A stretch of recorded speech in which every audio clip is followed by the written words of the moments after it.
그들이 내 말을 들으리니 너는 그들의 장로들과 함께 애굽 왕에게 이르기를 히브리 사람의 하나님 여호와께서 우리에게 임하셨은즉 우리가 우리 하나님 여호와께 제사를 드리려 하오니 사흘길쯤 광야로 가도록 허락하소서 하라. 아멘. 자, 우리 랩런트들, 이번 주 우리 랩런트들에게 성취된 하나님의 말씀 제목 다 같이 읽어보도록 합니다. 시작. 모세가 미리 누린 것. 자, 저번 주에는 우리 랩런트들이 요셉이 미리 누린 것을 봤습니다. 그러면 이번 주에 모세가 미리 누린 것을 우리 랩런트들이 붙잡고 지금부터 누리기만 한다면 모세처럼 응답받은 사람이 없다라고 했어요. 우리 랩런트들이 그 응답의 주역이 되시는 겁니다. 자, 이 자리에 있는 랩런트들과 그리고 비대면으로 예배드리는 모든 랩런트들과 선생님들이 동일한 응답 속에 있기를 축복합니다. 자, 첫 번째, 복음 놓친 랩런트. 자, 랩런트가 복음을 놓쳤어요. 절대 생기면 안 되는 일이 생겨버린 거예요. 자, 지금 코로나 시대로 비대면 예배 때문에 우리 랩런트들이 점점 사라지고 있다라고 합니다. 자, 내가 싫더라도 예배 자리에 가서 하나님 말씀을 듣게 되면은 그것이 나에게 씨를 내리고 뿌리를 내려서 체질이 되고 나중에 내가 나이가 들면 그 후대들에게 복음을 전달하는 전달자가 되는데 그 복음을 놓쳐버린 거예요. 나는 내 마음대로 크고 나중에 늙으면 후대에게 남겨줄 게 없게 돼버려요. 그러면 복음이 끊어진단 말이에요. 자, 랩런트지만 복음을 놓쳐버렸습니다. 자, 요셉이 야곱에게 들은 언약을 듣고는 어떻게 됐나요? 미리 누렸단 말이에요. 그런데 그 방법이, 하나님의 방법이, 강대국으로 가는 방법이 은 30냥의 노예로 팔려가는 거였어요. 자, 남들이 보기에는 버려진 랩런트였습니다. 하지만은 버려진 게 아니었어요. 하나님은 그 요셉을 애굽으로 데리고 가서는 서밋으로 세우시는 최고 단기간 코스였던 거예요. 단기간 코스로 서밋으로 아예 세워버렸어요. 자, 그렇게 해서는 요셉이 237 나라의 사람들을 살리는 자로 하나님 앞에 응답을 받게 됩니다. 그것뿐만 아니라 죽어가는 가문과 가정에 살리는 자로, 아버지와 형들을 살리는 자가 됐단 말이에요. 자, 그런데 요셉이 그의 모든 형제와 그 시대 사람은 다 죽었고 라고 출애굽기가 시작이 돼요. 자, 창세기가 요셉의 이야기로 자, 세계복음화 하면서 끝났다면은 출애굽기는 요셉과 요셉을 알던 많은 형들이 죽었다라고 돼 있어요. 그래서 어떻게 됐을까요? 우리 랩런트들을 한번 읽어보도록 합니다. 시작. 이스라엘 자손은 생육하고 불어나 번성 온 땅에 가득하게 되었더라. 어떻게 됐나요?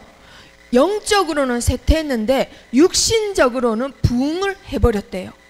영적으로는 사람이 힘을 잃어가는데 육신적으로는 점점 번성하고 간성하고 정복하는 그런 일이 생긴 거예요. 자, 그러다 보니까 어떻게 되나요? 영적인 힘을 잃은 육신적인 성공과 부흥은 세상의 노예가 되게 돼요. 영적인 힘이 없이 랩런트가 성공을 한다. 결국은 세상에 끌려다니고 돈에 끌려다니고 성공에 끌려다니는 노예가 돼버리게 됩니다. 자, 그래서 어떻게 됐느냐? 읽어봅니다. 시작. 감독들을 그들 위에 세우고 그들에게 무거운 짐을 지워 괴롭게 하여 그들에게 바로를 위하여 국고성 비동과 라암셋을 건축하게 하니라. 어떻게 됐다고요? 생활이 무거운 짐을 지고 괴로워졌어요. 영적인 힘 없이 성공하는 랩런트, 결국은 점점 더 무거운 짐과 괴로운 삶을 살게 된단 말이에요. 돈의 노예와 성공의 노예와 세상의 노예로 살아갑니다. 자, 실제로 이스라엘 그 땅의 지도입니다. 이스라엘 사람들이 이 애굽 땅에 어디서 살았느냐? 이 인공 사진으로 봤을 때는 이 항토색이 다 사막이에요. 그런데 이 초록 색깔이 보이는 곳이 사람이 살만한 곳이에요.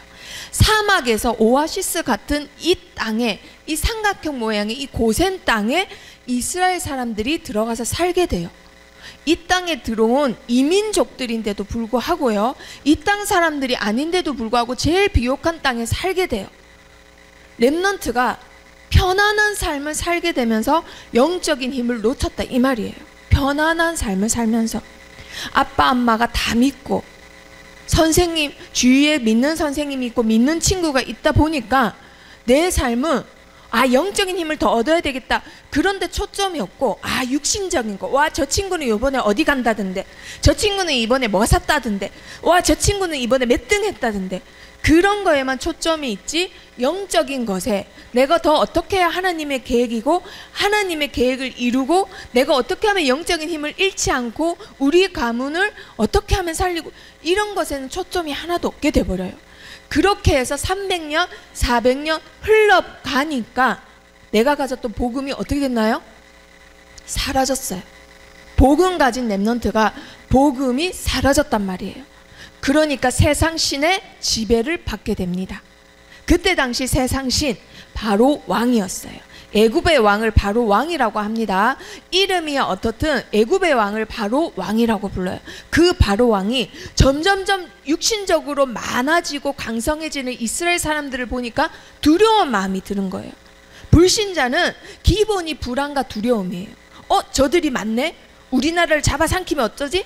노예로 만들어버리자. 그래서 엄한 일을 시켜버려요. 일이 점점점 무겁고 괴롭고 엄해버려요. 조금만 실수해도 채찍을 맞고 죽어나가요. 그래서 이 사람들이 이유를 잃어버립니다. 자, 어떤 이유였을까요? 어려운 노동으로 그들의 생활은 어떻게 됐다고요? 괴로워져요.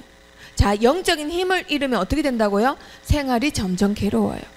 점점 큰 집에, 점점 좋은 차에, 돈은 많아지고 내가 공부는 열심히 해서 성공 자리에 앉은 것 같지만 교회 나간 지 오래됐어. 말씀 읽은 지 오래됐어. 기도 수첩은 먼지만 쌓여가. 메시지 안 들은 적 너무 오래됐어. 돈은 많아졌으니까 편할 줄 알았는데 생활이 어떻다고요? 괴로워요. 너무 괴로워요.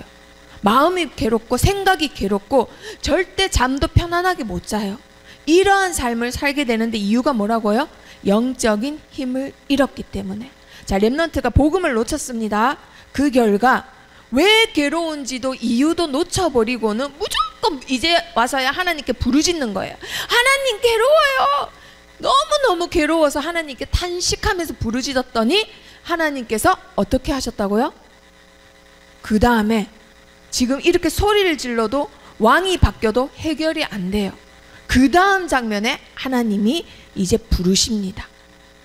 너무너무 힘들어서 이유도 잊어버리고 복음을 놓쳐서 그렇다라는 것도 생각도 못하고 무조건 힘들다고 땡깡만 부리는 거예요.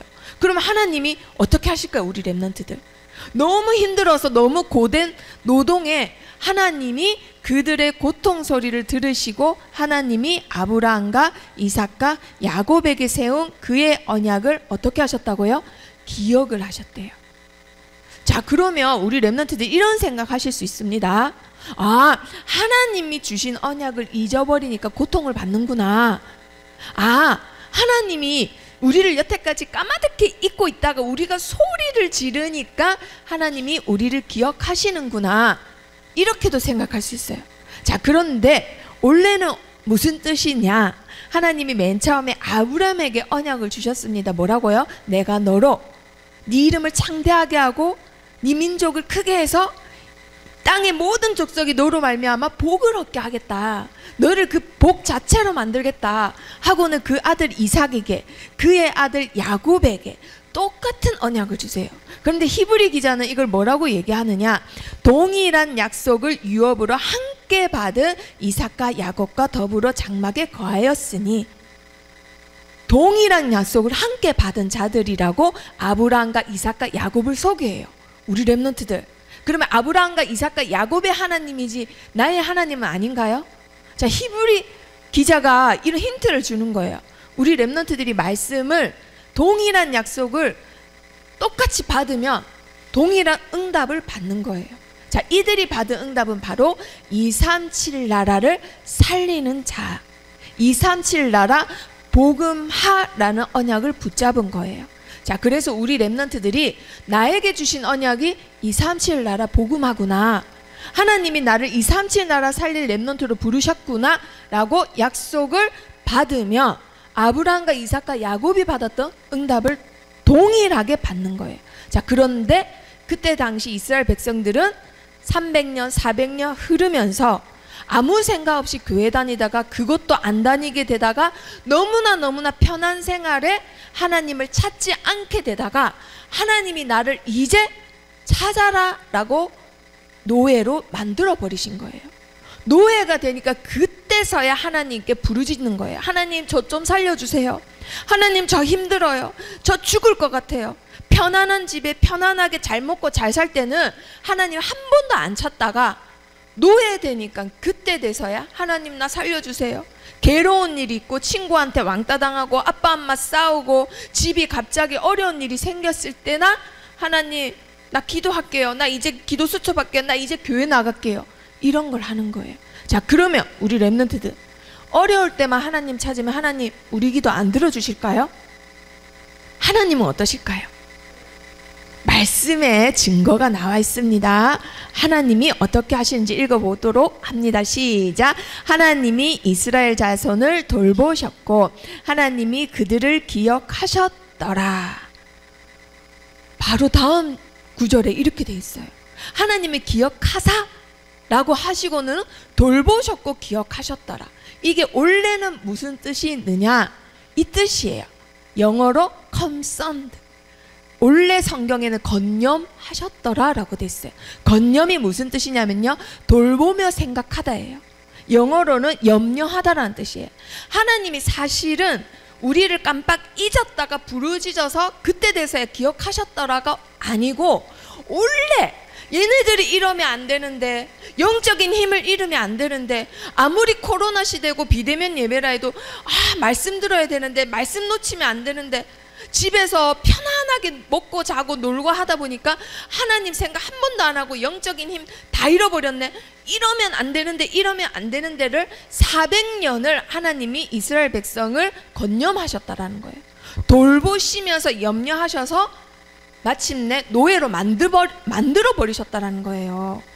렘넌트가 절대 노예가 될 수 없는데 노예가 돼버린 거예요. 그래야 하나님을 찾으니까. 그래서 그때 돼서 하나님을 찾으니까 하나님이 이스라엘 백성들의 렘넌트의 손을 이렇게 잡아주시는 거예요. 드디어 찾으니까. 조금만 부르짖어도 하나님이 이렇게 하세요. 왜? 하나님은 이런 하나님이세요. 자, 읽어보도록 합니다. 시작. 또 약속하신 이는 미쁘시니 우리가 믿는 도리의 소망을 움직이지 말며 굳게 잡고. 약속하신 이는 어떤 분이라고요? 믿을 만한 분. 미쁘시다는 말은 믿음이 간다라는 뜻이에요. 우리 렘넌트들, 하나님은 변하신다 안 변하신다? 안 변하시는 분. 하나님은 미쁘신 분, 변함이 없으신 분이에요. 우리 렘넌트들 알겠죠? 그래서 우리가 하나님을 잠깐 놓치고 언약이 희미해지고 낙심하고 영적 문제로 자빠져 있더라도 하나님은 변함이 있다 없다? 하나님은 변함이 없으세요. 변함이 없으시기 때문에 우리 렘넌트들은 어떻게 하면 된다고요? 움직이지 말고 굳게 잡고만 있으면 돼요. 흔들리지 말고 하나님의 언약만 붙잡고 그 자리에 있기만 하면 하나님이 우리 렘넌트들을 변하지 않는 사랑으로 우리 렘넌트들을 붙들고 계십니다.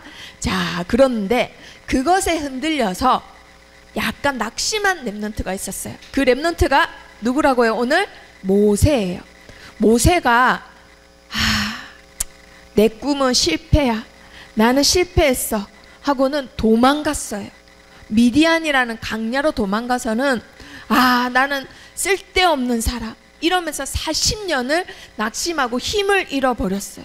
자, 그러다가 하나님이 모세를 만나십니다. 어디서 만났다고요? 호렙산 불타는 나무에서 만나요. 그때 돼서 하나님의 음성을 들어요, 모세가. 자, 그런데 모세가 어떻게 해서 움직였느냐? 이 말씀을 듣고는 움직이게 됩니다. 희생 제사를 드리러 가라. 장로들에게 말하러 가라. 바로 왕에게 말하러 가라. 해서는 이제 모세가 떠나가게 되는 거예요. 어디를 향해서요?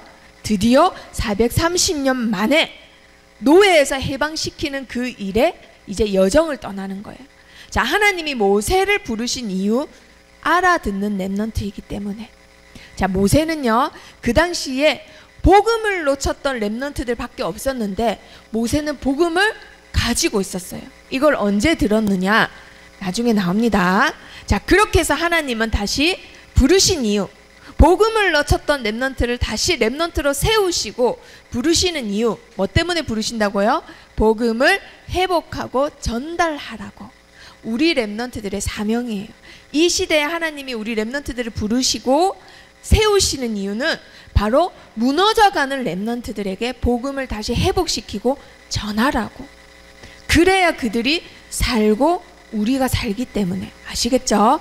나만 은혜 받는다고 나만 응답받지 않아요. 주의를 살려야지 하나님이 주신 은혜를 누릴 수가 있습니다. 자, 모세는 원래는 미디안 광야의 양치기가 아니었어요. 원래는 뭐였죠? 바로 왕의 딸, 공주의 양자였습니다.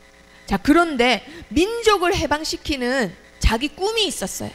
그 꿈을 이루는 데에 내 힘으로 될 줄 알았는데 내 힘으로 안 되는 거예요. 그러다가 하나님을 만난 모세는 깨닫게 됩니다. 드디어 다 늙어서 80살이 돼서 430년 만에 깨닫게 되는 거예요. 아, 민족을 해방시키는 방법은 하나밖에 없구나. 다른 길이 없구나. 다른 방법이 없구나. 뭐밖에 없다고요? 바로 복음을 회복시키는 것. 희생제사를 알리는 것. 희생제사가 뭐예요? 우리 렘넌트들? 그리스도를 말하는 거예요. 반드시 피를 흘려야지만 우리의 죄가 해결받습니다. 그 희생제물로 오신 그리스도, 그 그리스도를 장로들에게 말해요. 그런 다음에 바로 왕에게 말해요.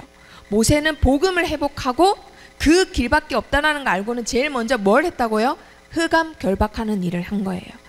자, 우리 렘넌트들, 내가 복음을 붙잡았다. 우리 가정과 우리 학교와 내 주위에 역사하는 흑암을 먼저 결박하셔야 돼요. 아시겠죠? 자, 그런 다음에 애굽에 무슨 일이 일어나나요? 10가지 재앙이 일어나요. 하지만 복음 각인된 렘넌트에게는 그것이 10가지 기적입니다. 자, 그렇게 해서 바로 왕이 드디어 해방을 시켜줘요. 자, 너희 나가라. 금은 보석 다 가지고 나가라.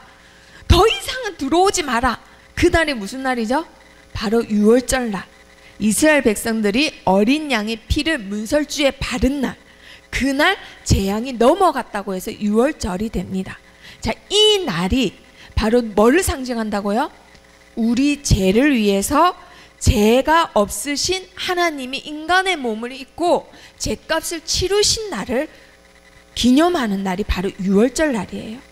그 날이 바로 우리의 죄가 다 해결받은 날이에요. 그것을 미리 붙잡기만 하면은 해방받는다라는 거예요. 그래서 10가지 재앙이 10가지 기적이 되어서 하나님이 출애굽을 시키십니다. 자, 누가 역사했나요? 하나님이 모세를 통해서. 자, 하나님의 꿈이 뭐예요? 237 나라. 그렇죠. 누구를 통해서? 모세를 통해서. 응답은 누가 하셨죠? 하나님이. 누구를 통해서? 모세를 통해서. 자, 하나님이 다 하셨어요. 누구를 통해서요? 렘넌트를 통해서. 복음 붙잡고 복음 회복하고 복음이 각인된 렘넌트를 통해서 하나님은 이렇게 역사하시고 응답을 주시고 237 나라를 살리십니다. 자, 그래서 마지막 네 번째, 복음 각인 운동. 모세는 이거 남겼어요. 자, 모세가 다른 렘넌트들은 불평불만만 하고 힘들다 하고 탄식만 하고 있을 때 하나님은 모세를 부르셨어요. 모세를 부르신 이유 뭐 때문이라고요? 희생제사라는 말을 알아들어요. 그런데 그거 언제 들은 거예요? 바로 아기 때 엄마를 통해서 언약이 각인된 겁니다. 아기 때. 자, 그래서 우리 렘넌트들 지금 초등부 시기가 처음이자 마지막 시기예요. 처음이자 마지막 시기. 초등부 시기가 끝나면 언약이 각인되기가 너무너무 힘들어요. 지금은 저기 달나라 구경 가고 화성 구경하고 우주여행 3억을 주면 갈 수 있다고 합니다. 이제는 다 성공했어요. 3억만 내면 비행기를 타고 내가 우주를 구경할 수가 있대요. 그것보다 더 어려운 게 중학교 때 복음 각인시키는 거예요. 그것보다 더 어려운 게 초등부 시기밖에 없어요. 우리 렘넌트들. 그래서 내가 좋든 말든 내가 살려면 매일매일 하나님 말씀 메시지 영상 하나씩 꼭 보셔야 됩니다. 아시겠죠? 지금 마지막 시기예요. 1학년부터 6학년, 6년이 마지막 시기예요. 이것 때문에 모세가 하나님께 쓰임받았고 모세보다 더 응답받은 사람이 없다라고 했어요. 모세보다 렘넌트를 더 많이 살린 사람이 없었단 말이에요. 자, 그리고 모세가 쓰임받았던 이유, 모세는 자기 꿈이 있었습니다. 이렇게 맞아서 죽는 민족을 살리는 꿈이 있었어요. 그래서 자기 힘으로 할 줄 알았는데 자기 힘으로 되기는커녕 살인자가 돼서 미디안 강야의 도망자가 돼서 40년을 숨어 살았단 말이에요. 자, 그런데 하나님은 이런 모세를 부르셨어요. 뭐라고 부르셨어요? 희생 제사를 드리러 나가라라고 전해라고 부르신 거예요.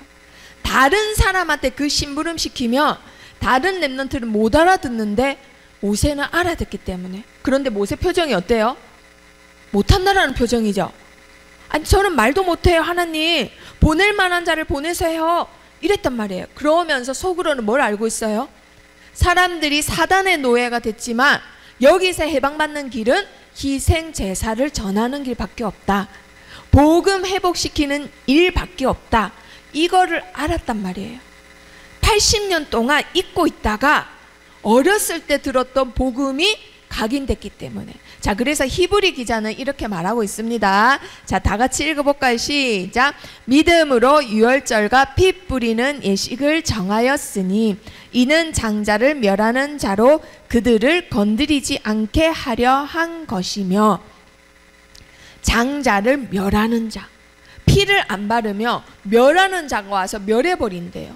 그런데 우리 렘넌트들은 피제사를 붙잡은 자들입니다.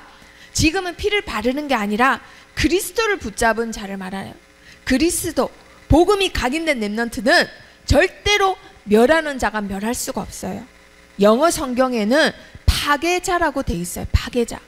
파괴자가 와서 우리 렘넌트들의 삶과 우리 렘넌트들의 정신과 마음을 파괴시킬 수가 없습니다. 어떻게 된 렘넌트는? 복음이 각인된 렘넌트는. 그래서 반드시 우리 렘넌트들 오늘 뭘 붙잡아야 되냐?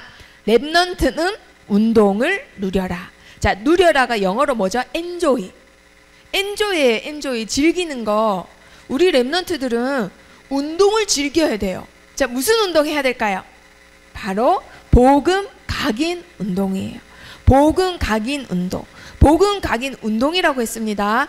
복음이 나에게 각인시켜지는 것을 계속 끊임없이 하는 걸 운동이라고 해요. 나에게 복음을 계속 각인시키는 운동을 하셔야 됩니다. 아시겠죠? 그래서 모세는 앉았을 땐지 누워있을 땐지 일어났을 땐지 언제든지 뭐 해라? 하나님의 말씀을 강론해라. 하나님의 말씀을 나눠라 라고 죽기 전에 마지막으로 렘넌트들에게 이 말을 전했어요. 마지막으로 내가 이렇게 하나님 앞에 부름받았고 쓰임받았고 237 나라를 살리는 방법은 하나밖에 없다. 앉았을 때든지 누웠을 때든지 일어났을 때든지 길을 갈 때든지 언제든지 하나님의 말씀을 각인시켜라. 하나님의 복음을 각인시켜라. 그래서 우리 렘넌트도 오늘 붙잡아야 될 거 뭐라고요? 다 같이 읽어봅니다. 시작. 렘넌트는 복음 각인 운동을 누려라. 자, 모세가 누린 게 뭐라고요? 복음 각인이었어요. 복음을 각인한 거를 나만 한 게 아니라 누구까지 다 시켰다고요? 전 이스라엘 백성. 그래서 운동이라는 겁니다. 자, 그러면 우리 렘넌트들 성경을 찾아서 우리 렘넌트들이 확인해 보도록 합니다. 지금 비대면으로 예배드리는 렘넌트들도 집에서 성경책을 꼭 찾아보도록 하십니다. 자, 모세에게 가장 먼저 각인된 것부터 하겠습니다. 자, 모세가 어려서 아빠가 목사님이고 엄마도 목사님이에요. 한마디로 레위 지파 가문 아빠 엄마가 결혼해서 그 아들에게 복음을 각인시켜 준 거예요. 그런데 젖을 먹이며 이제 헤어져야 돼. 양자로 입양됐기 때문에. 그래서 어떻게 했느냐? 기간 제한이 돼 있기 때문에 언제 내가 이 아들을 다시는 못 볼 수도 있단 말이에요. 그래서 오늘이 마지막인 것처럼 복음을 전한 거예요. 오늘이 마지막인 것처럼. 그러면 그 간절함이 얼마나 예달팠겠어요. 그쵸? 그래서 복음을 말씀으로 각인을 시키는데 어떻게 시키느냐. 자, 창세기를 모세가 지었습니다. 창세기를. 자, 인간은 어떤 존재인지 각인을 먼저 시켰어요. 1장 26절 28절에 보면 우리가 우리의 형상대로 우리의 이미지대로 인간을 창조하고 그들로 생육하고 번성하고 정복하여 우리가 만든 모든 것을 다스리게 하자. 그 목표로 하나님이 인간을 만드셨어요. 그런데 그 인간은 누구의 형상대로요? 하나님의 형상대로, 하나님의 이미지대로, 성삼위 하나님의 형상대로 창조됐습니다. 자, 그런데 그거를 간단히 말하면 창세기 2장 25절까지 무슨 내용이냐. 자, 아담과 하하가 옷을 벗었는데 그게 부끄러운지를 몰랐대요. 우리 랩런트들 지금 옷 다 벗고 있으면 부끄러워요, 안 부끄러워요? 부끄럽죠? 그게 이 사건 이후로 생긴 거예요. 이 다음 사건 이후로. 그전에는 하나도 안 부끄러웠대요. 왜 안 부끄러웠을까요? 바로 영적인 것에만 초점이 맞춰져 있는 영적 존재라는 거예요. 인간은 하나님의 형상이란 말은 하나님처럼 눈, 코, 입이 있다 이 뜻이 아닙니다. 천국은 손과 발로 가는 곳이 아니에요. 눈, 코, 입이 있지 않아요. 우리 하나님은 찬양을 천국 가서 찬양한다 해서 그러면 쉬는 시간 언제 있어요? 이러거든요. 우리 랩런트들. 그런 물리적이고 물질적인 곳이 아니에요. 천국은. 영혼은 물리적인 게 아니에요.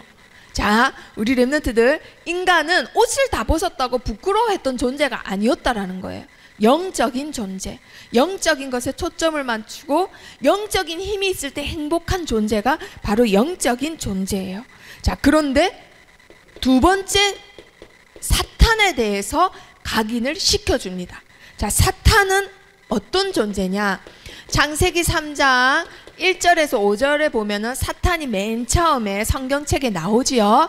자, 그런데 3장 1절에 굉장히 조금 의아한 단어가 나와요. 창세기 2장 25절에 아담과 그의 아내 두 사람이 벌거벗었으나 부끄러워하지 아니하니라 하고는 1절에 바로 뭐가 나오느냐. 그런데 우리 랩런트들 국어 시간에 배웠죠. 그런데가 뭐예요? 앞에 내용하고 똑같은 내용일 때 아니면 반대 내용일 때. 반대 내용일 때. 그런데 영적인 존재인 인간에게 사단은 반대 세계를 열어줘요. 뭐라고요? 이거 먹으면 너희가 하나님처럼 뭐가 밝아진다고요? 눈이 밝아져. 그래서 결국은 창세기 3장 사건으로 인간은 눈이 밝아져요. 영어 성경에는 오픈됐다라고 됐어요. 눈이 오픈됐다. 그러면 그때 전에는 눈이 감겨졌다라는 뜻이에요? 네. 뭐가 감겨졌을까요? 영적인 존재로만 있던 인간에게 육신의 눈이 오픈됩니다. 그러고 나니까 뻘거벗은 게 부끄러운 거예요. 그때 돼서야 뻘거벗은 게 부끄러운 일이 돼버린 거예요. 그래서 얼른 나무 뒤에 숨어가지고는 나뭇가지로 옷을 만들고는 하나님도 피해서 하나님이 부르시는데 피해 다녀요. 영적인 존재가 자기 형상대로 만드는 하나님을 무서워하기 시작해요. 자, 이게 바로 사단이 준 결과입니다. 자, 요게벳과 그의 남편은 아들인 모세에게 이것을 각인시킨 거예요. 자, 요한일서 2장 15절에서 17절을 우리 랩런트들 한번 볼까요? 요한일서 2장 15절에서 17절. 자, 전도사님이 읽어주도록 합니다. 이 세상이나 세상에 있는 것들을 사랑하지 말라. 누구든지 세상을 사랑하면 아버지의 사랑이 그 안에 있지 아니하니 이는 세상에 있는 모든 것이 육신의 정욕과 안목의 정욕과 이생의 자랑이니이다. 아버지께로부터 온 것이 아니요 세상으로부터 온 것이라. 세상에 있는 것이 다 어디서부터 왔다고요? 세상에서부터. 그리고 17절요. 이 세상도 그 정욕도 지나가되 오직 하나님의 뜻을 행하는 자는 영원히 거하느니라. 아멘. 세상도 지나가고 정욕도 어떻게 된다고요? 지나갑니다. 하지만 사단의 개입으로 인간은 그때부터 영적인 눈이 감기고 육신적인 눈이 오픈돼서 지나가는 것에 목숨을 걸기 시작해요.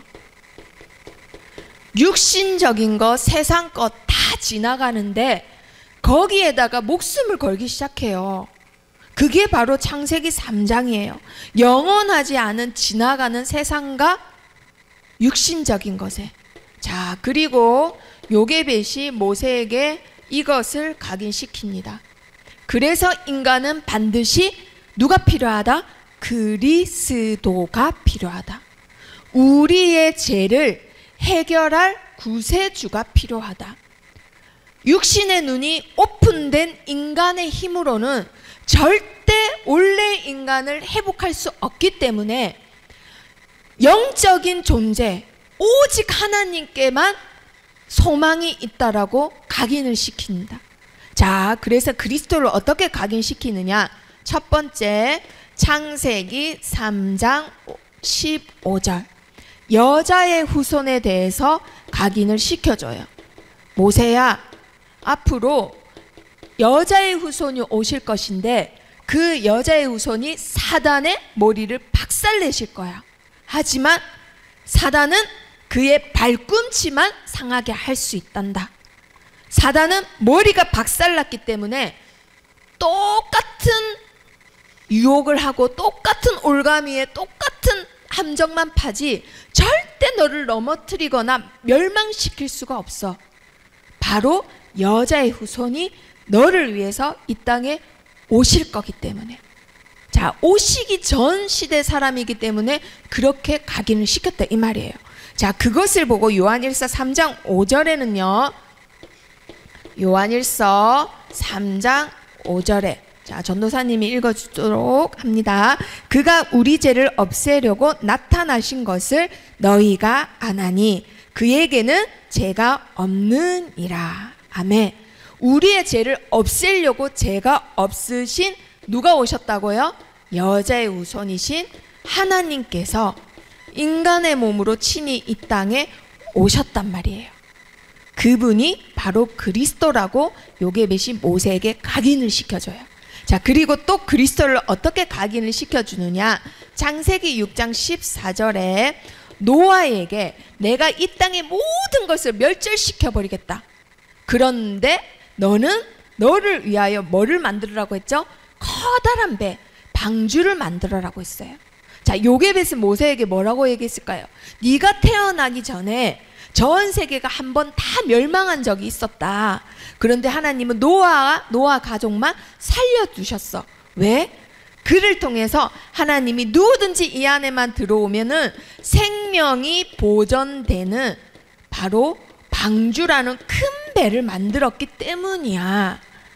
그 방주가 되시는 분이 바로 그리스도란다라고 각인을 시켜줬을 거예요. 그래서 신약의 바울은 뭐라고 했죠? 누구든지 그리스도 안에 있으면 어떻게 된다고요? 새로운 피조물. 누구든지. 그래서 그리스도가 방주라는 거예요. 아무 조건 없어요. 방주 안에 그냥 들어오면은 홍수에서 목숨을 보존하게 됩니다. 세상이 다 멸망해도 우리 렘넌트들이 그리스도 안에만 들어오시면 멸망이 절대 건들지 못한다고 했어요. 아시겠죠? 우리 렘넌트들 그리스도한테만 길이 있고 방법이 있어요. 교회가 그리스도를 읽고 렘넌트를 강조 안 하면 그 교회는 하나님의 축복과 하나님의 방향이 안 맞는 거예요. 우리 렘넌트들이 그리스도와 렘넌트를 붙잡고 있지 않으면 우리 렘넌트들의 미래와 비전은 하나님 손에 없는 거예요. 하나님이 사무엘을 지키셨던 이유도, 사무엘이 사는 날 동안 하나님의 손이 이스라엘 땅을 지켰던 이유도 사무엘은 렘넌트를 붙잡고 있었어요. 사무엘은 그리스도를 강조했던 목회자였기 때문에. 그래서 우리 렘넌트들이 만인 제사장입니다. 반드시 뭐를 붙잡아야 된다고요? 그리스도. 반드시 뭐를 강조해야 된다고요? 렘넌트. 우리 렘넌트들도 렘넌트지만 앞으로 우리 렘넌트를 통해서 태어날 렘넌트가 있고 하나님을 만나게 될 렘넌트들이 있어요. 아시겠죠? 렘넌트와 그리스도, 반드시 그 두 개는 강조하고 붙잡으셔야 됩니다. 자, 그리고 세 번째, 출애굽기 3장 18절. 피 제사를 그리스도로 각인시켰습니다. 누가요? 요게벳이 모세에게. 모세야, 엄마가 언제 너를 떠날지 몰라. 바로 왕 공주가 이제는 그만 당신 집에 돌아가세요 유모, 이렇게 하면 이제 끝나는 거예요. 다시는 아들을 못 만날 수 있어요.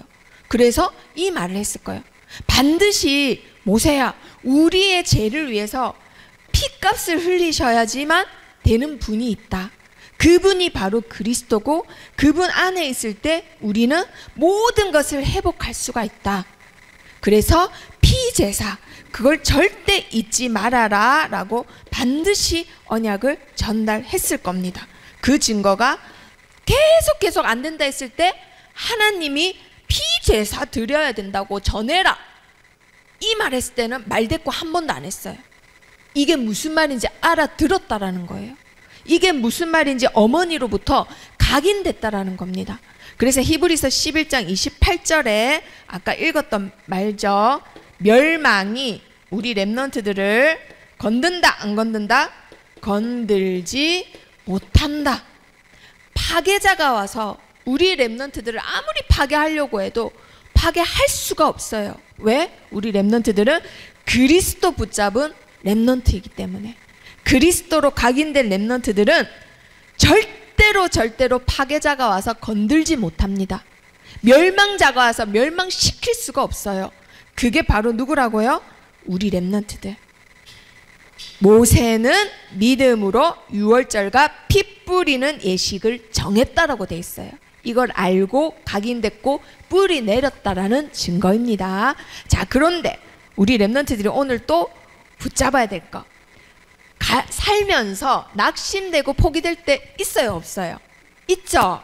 자, 우리 렘넌트들이 10년을 살았어도 그런 일이 있었을 겁니다. 누나랑 싸우거나 언니랑 싸우거나 이럴 때, 자, 혹은 학교에서 나쁜 일이 있었을 때, 혹은 가정에서 안 좋은 일이 있었을 때 낙심되거나 포기될 때 있었을 거예요. 모세도 있었어요. 그런데 왜 40년 동안이나 힘이 없어서 꿈을 잃고 있었느냐? 자, 이것을 몰랐어요. 영적으로 내가 변화된 사람인데 호적이 변했다라는 것을 깜빡 잊고 있었던 거예요. 우리 렘넌트들이 놓칠 수도 있어요.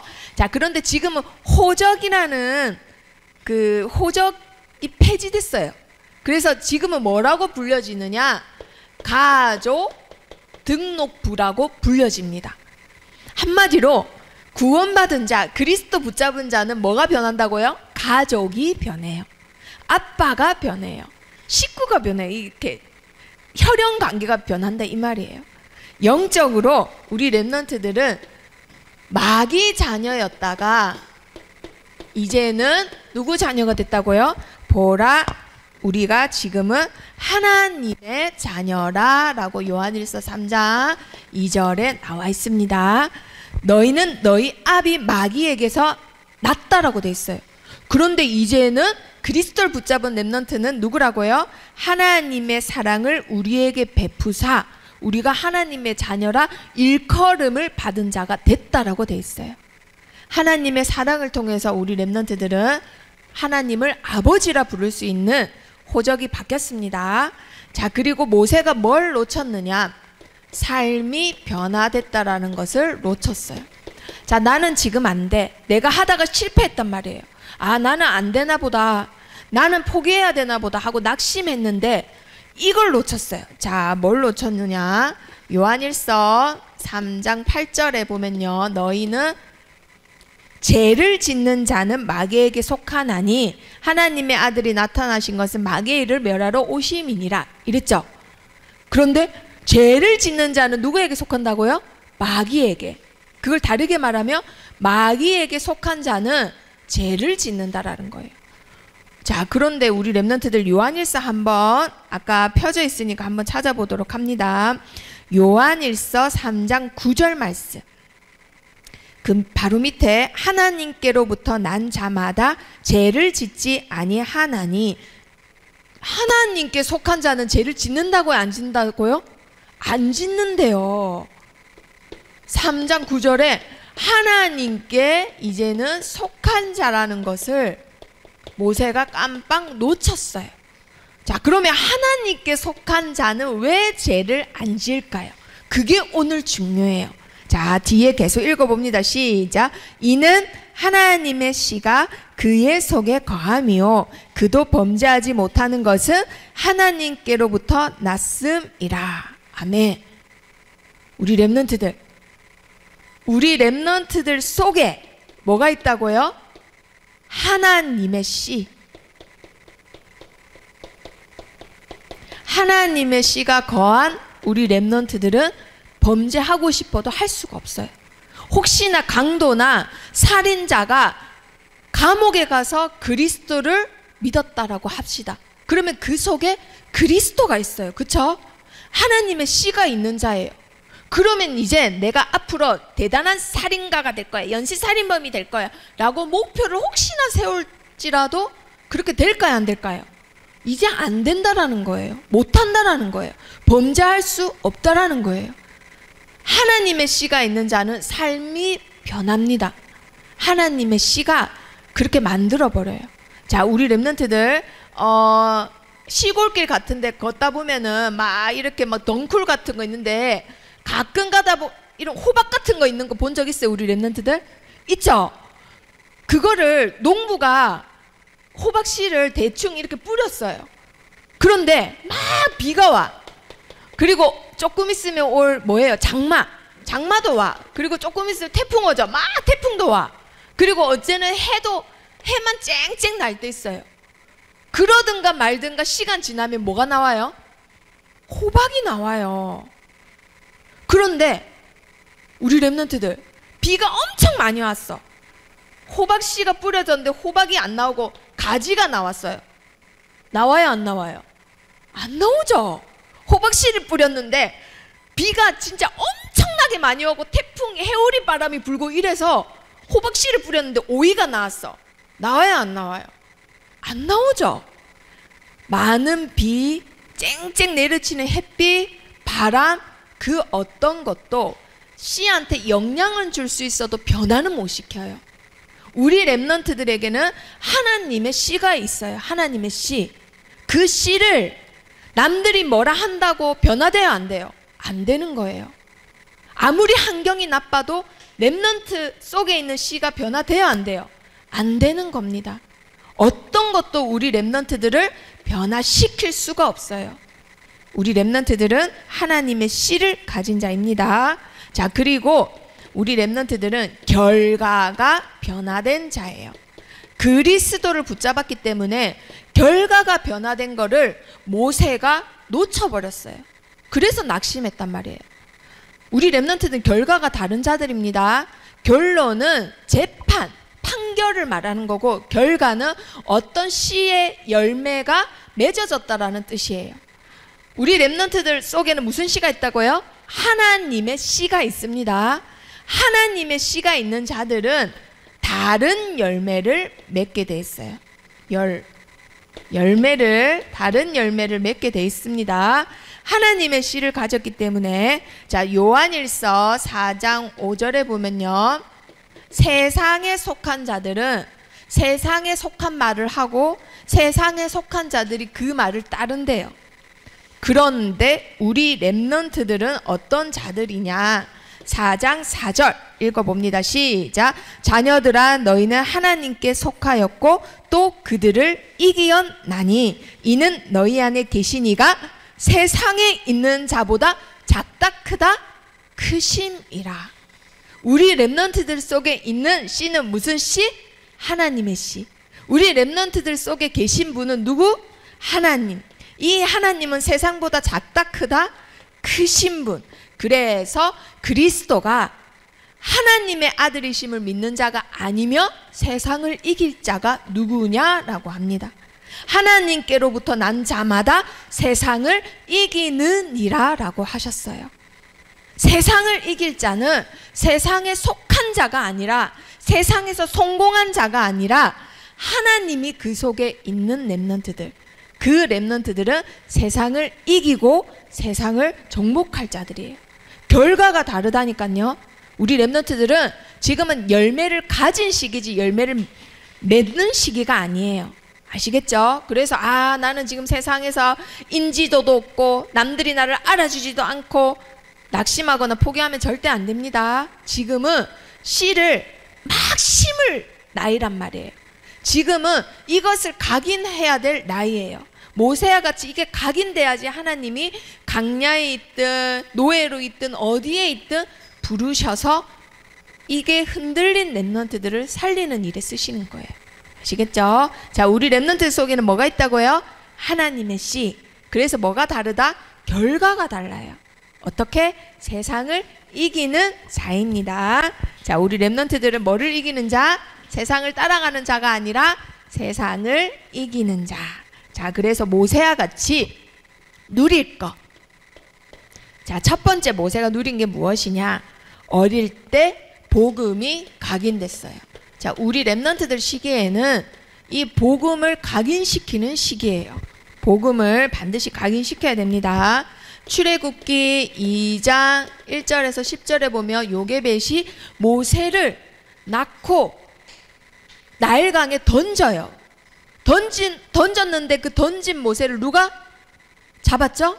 바로 왕, 딸이, 공주가 양자로 걷어들이는 내용이 있어요. 그래서 유모로 들어가서는 오늘이 마지막인 것처럼 복음을 각인시켜요. 바로 하나님의 씨를 아이 안에다가 심는 거, 하나님의 씨를 내 안에 심는 거, 그거를 각인이라고 합니다. 그렇게 되면 어떤 일이 일어날까요? 자, 우리 렘넌트들 요한일서 5장 18절 다 같이 읽어보도록 합니다. 우리 렘넌트들의 복음 각인의 결과 5장 18절 읽어봅니다. 시작. 하나님께로부터 난 자는 다 범죄하지 아니하는 줄을 우리가 아노라. 하나님께로부터 나신 자가 그를 지키심에 악한 자가 그를 만지지도 못하느니라. 아멘. 우리 렘넌트들이 낙심해도 괜찮아요. 지금 어디에 있어도 괜찮아요. 지금 누구와 함께 있어도 괜찮아요. 어렸을 때 복음이 각인된 렘넌트들은 하나님이 어떻게 하신다고요? 그리스도로 지키심에, 그리고 악한 자가 뭐도 못한다고요? 건들지도 못하게 하신대요. 우리 렘넌트들 속에 어려서부터 그리스도가 각인만 되면은 그 그리스도가 우리 렘넌트가 나일강에 떠내려가도, 대적의 집에서 키워져도, 어떤 사람 밑에 입양이 돼도, 엄마랑 당장 헤어지게 될지라도, 고아가 돼도, 감옥에 들어가도, 흉악범이 내 제일 친한 친구가 돼도 하나님이 그리스도를 통해서 지키시고 건들지도 못하게 하신대요. 아시겠죠? 영어 성경에는 안전하게 돌보시고 손해도 못 보고 해도 못 끼친다라고 돼 있어요. 누가요? 복음이 각인된 렘넌트. 그런데 우리 렘넌트들 복음 각인을 우습게 여긴다. 나를 지킬 것도 없고 나를 손해해서 누가 나를 건드는 거에서 다 건든다 이 말이에요. 세상은 우리 렘넌트들을 칭찬해주고 감싸주는 존재 하나도 없습니다. 다 사기치려고 하고 우리 렘넌트를 넘어뜨리려고만 하지, 다 나쁘게 손대려고만 하지 지켜주는 존재 하나도 없어요. 그런데 거기서 우리 7명의 렘넌트들처럼 감옥에 혼자 떨어졌다, 바로왕 궁에 혼자 입양이 됐다, 다윗과 같이 혼자 들판에서 도망 다녀야 된다. 그럼 누가 지켜줘야 돼요? 나에게 각인된 그리스도가 나를 지켜주는 건데 각인된 게 없어. 우리 렘넌트들 복음 강인 제일 중요해요. 우리 렘넌트들 시기에는 공부 잘하는 것보다 복음이 각인되는 게 제일 중요합니다. 자, 그리고 두 번째, 우리 렘넌트들이 누려야 될 게 무엇이냐? 다른 꿈을 누려라. 자, 모세의 원래 꿈은 무엇이었어요? 바로 동족을 해방시키는 것. 출애굽기 2장 11절에 보면요, 모세는 자기의 목표를 이루는 것이 꿈이었어요. 내 목표는 우리 혈육들을 해방시키는 게 목표야. 그래서 나는 이 애굽에서 제일 유명한 대학을 나오고 싸움도 제일 잘 배워가지고는 우리 민족을 해방시킬 거야 했는데 그 꿈이 어떻게 됐나요? 산산이 무너졌어요.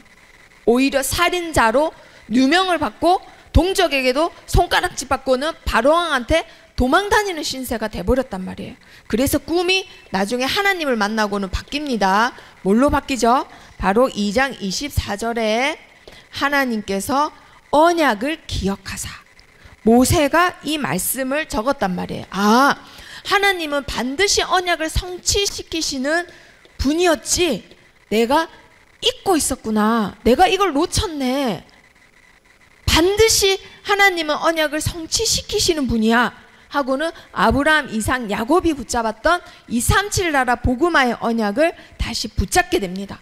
그리고 그것 때문에 다시 바로왕 앞에 가게 돼요. 자, 언약을 성취하는 꿈으로 우리 렘넌트들이 꿈을 바꾸길 바랍니다. 우리 렘넌트들은 꿈이 뭐라고요? 237 나라 살리는 자. 237 나라, 이렇게 이거 놓쳐서 병 들어가는 자들을 치유하는 자. 우리 렘넌트들이 그러한 자들이에요. 자, 그 꿈 가지고 가는데 문제가 많이 올 거예요. 하지만 누려야 될 게 뭐냐? 그 문제는 바로 237 나라 살리는 비전이다. 우리 렘넌트들에게 있는 모든 문제는 237 나라 살리라고 주신 하나님이 미리 보여주신 비전입니다. 비전.